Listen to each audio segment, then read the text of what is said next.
Come here now, girl.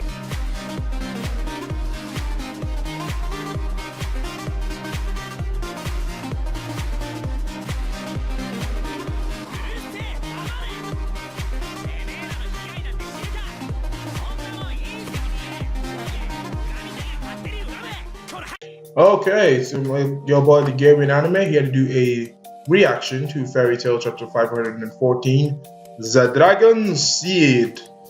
I don't know why I did it with that accent, so I felt like it. So this chapter of Fairy Tail was not bad, I guess. A little bit of history here. I felt like it dragged on a little too long.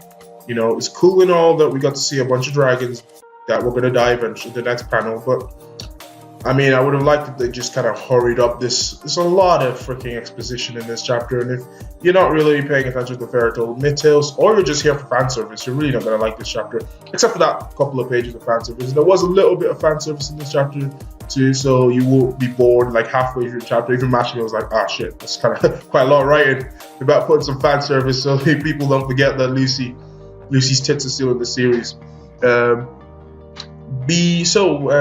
From what we see, Eileen already basically mastered the power of enchantment. Urza may or may not be a dragon slayer, which, oh my god, I would cry if Urza was a dragon slayer. Another fucking power up for, oh no. Could you oh man. Another fucking power up is gonna be oh, the way I will rate. Oh, I'm so done with Urza power-ups. Like, Urza should not be in this war anymore. Urza should have been out of this war after she fought Nine Hearts.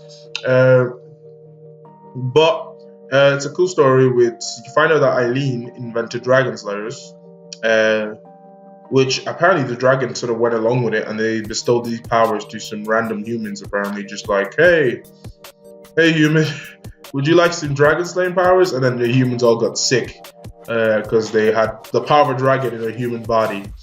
And the dragon seed, which was, I believe that's the thing that Igneel and the rest of the dragons sort of like stopped from growing, which is basically what happened to Archaeologia, which turned him into a dragon. So, and it also looks like Eileen is in fact herself a dragon, which is cool. I don't know how she became the queen of dragons, because I don't think she was queen of dragons in this chapter. She was just like a queen. Is she a queen or a princess? I can't remember. It's Fairy Tail. I'll forget anyways.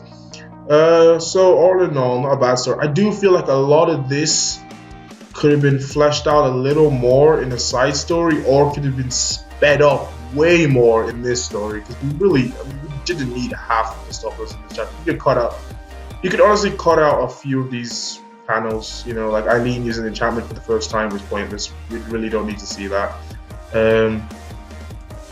There's also a few more things, a few bits of dialogue I would have got rid of. You know, there was a lot of lead up to that war I would have got rid of, and just honestly, I feel like either this chapter should have shortened down the exposition and just sort of kept the key bits in, you know, the dragon seed and shit like that, or should have had a fully fleshed out arc with the dragons and their history and their origins. And I would have loved to see a battle between dragons and what that shit looks like. But I guess Mashima did the best with the time he had. You know, Fairy Tail has to come to an end eventually.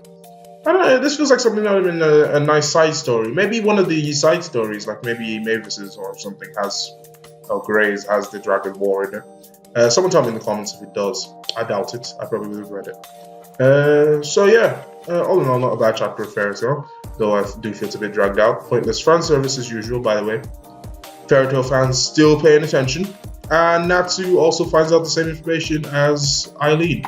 And Urza may or may not be getting her 600 power up, 6,000 power up or something like that. I don't know, I haven't counted. Alright, see you all next week. Bye!